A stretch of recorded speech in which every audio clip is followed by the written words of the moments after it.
Ang episode na ito ay para sa mga nangangarap maging nurse, sa mga nasa industriya ng healthcare, ng aged care sector dito sa Australia. Dahil yung guest natin for today ay dating international student, naging registered nurse dito sa Australia, at ngayon, isa ng general manager sa isang nursing home dito sa Sydney.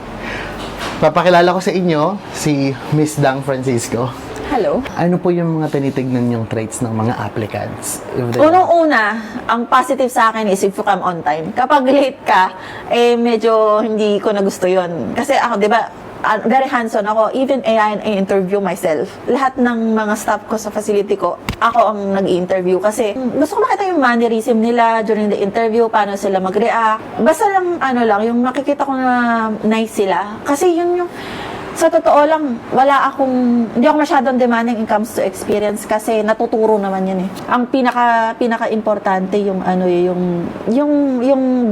mabuti by loob, yung gano'n. Kasi yun talaga yung gusto mo makita, yung caring.